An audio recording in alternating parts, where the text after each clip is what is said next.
Hey, my name is Grace Shalom Hopkins, and welcome to another episode of Spin Weekly. It has been a while. We are in a different house.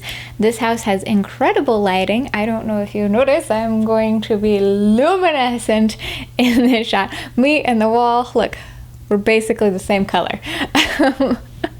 But we have finished our transition out of the military. Some of you know my husband was medically retired, and that is complete.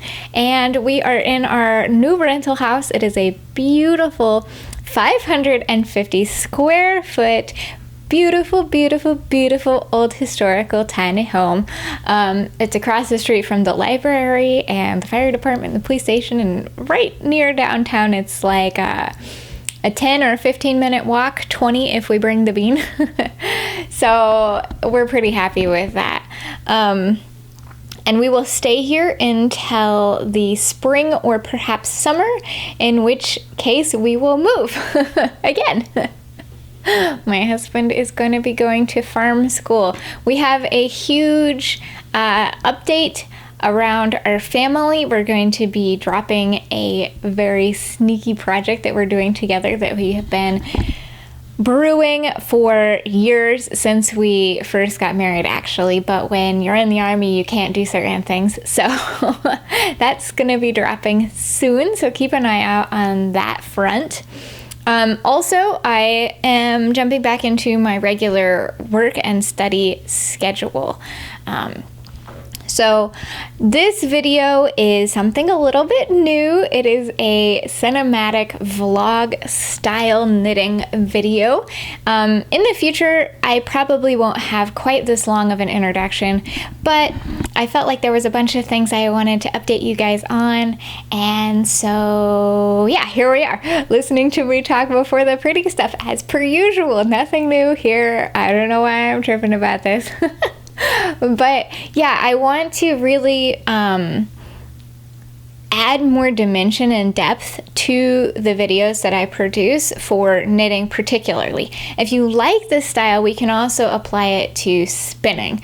But I think that most of you guys are pretty content with how the spinning videos look. I could be totally wrong, so hit me in the comment section down below what you think of that. As well, on the spinning front, you guys who follow me on Instagram have been hearing about the beginner spinner videos, and I'm actually going to film one of those right after this one. So those will go up at random in between these weekly videos that are a bit bigger, because I want to really allow people to have easy access to as much information about the mechanics of spinning as possible. And initially I felt like perhaps I wasn't a good fit for that because I'm not super technical. I'm not here with my like scales, whatever. There are people that do that well. You guys know that I'm always shooting you over to Welford Pearls. She is a very technical spinner. Frost Yarn, very technical dyer. Sweet Georgia, JC Boggs, all those people, very technical. Yarnitecture is an excellent book for It's an excellent book for those detail-oriented spinners. But that's not me. I am here, and I'm all about cultivating curiosity and different perspectives, and building a really organic relationship with your fiber, because I think of my fiber hobby business as a practice. So anyway, I've thought of a lot of different ways to deliver this content to you, including an e-course or a book or through Patreon exclusively. And it really just hit me over this month-long vacation that I took. Well, it was more like 2 weeks after the retirement process was finished. Bean and I went to my brother's house by ourselves just to kind of because my husband's been in the military. He's never had alone time since he was like 17. So we both felt our chill, you know.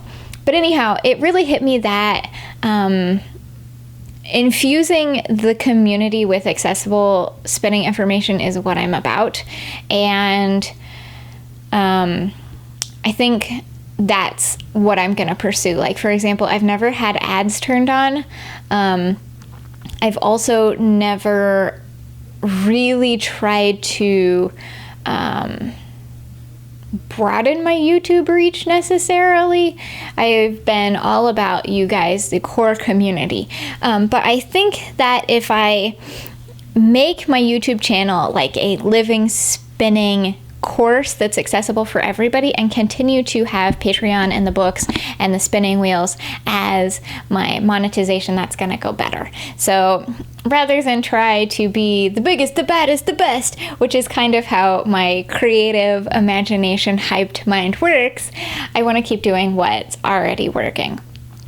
Now, if you follow me on Instagram, you've already heard this spiel a little bit, but yeah, so anyway, side note, if you know anybody who is good at redesigning books, or perhaps anybody who's connected with story publishing, I'm kind of considering redoing my books to a very professional level in pursuit of continuing to refine what I already offer. But that's just kind of an idea in the back of my head. I know I want to refine it, but I don't know if I want to try to approach a traditional publisher, or if I want to hire somebody to make the books the best that they can possibly be. So anyway, that's my information dump. It's one of those videos. I've been gone for a long time now. I gotta like burp up a bunch of information at you. That being said, let's jump into this pretty video. It's all scenic and magical and wonderful and very atmospheric, unlike myself.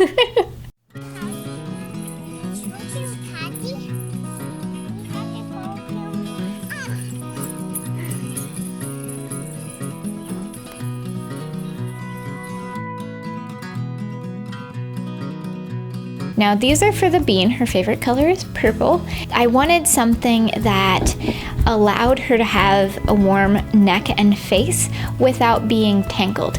In the past, we've tried scarves and they're just really bulky and uncomfortable for her. And honestly, I feel the same. So I chose a cowl pattern, and I was heavily inspired by the Hatdana, and I'll leave links down below to that pattern. I definitely want to make one of those. I went with something different because I wanted a longer neck piece in the back, because it wasn't meant to be a bandana, it was meant to be a cowl.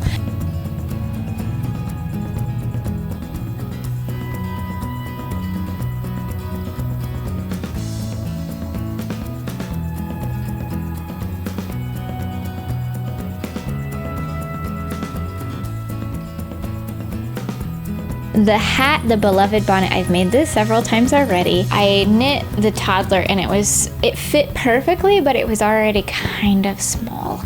So what I did was I went ahead and went to the kid size, and now it's quite large, but it will serve her well for a long time. Like, the cowl is loose, it will work for a long time.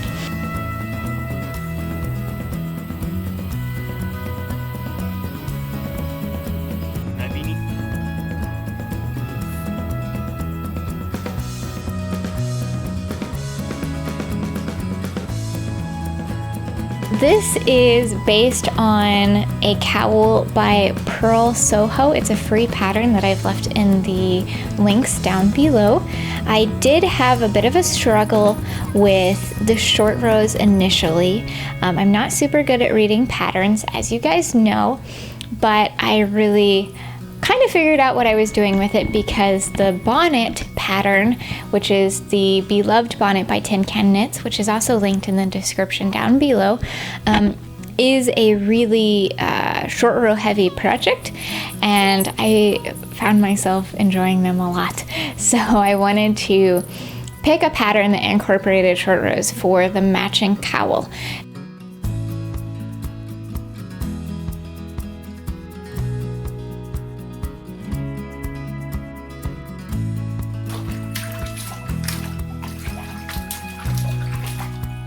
I did have to, like in the video, frog it several times, but I think it turned out well. There is some puckering in the front that blocked out pretty well, but I think that's because my short rows were a little bit awkward at the beginning. So I'm planning on copying this set for myself in a larger scale, obviously, and we'll see how that works for me.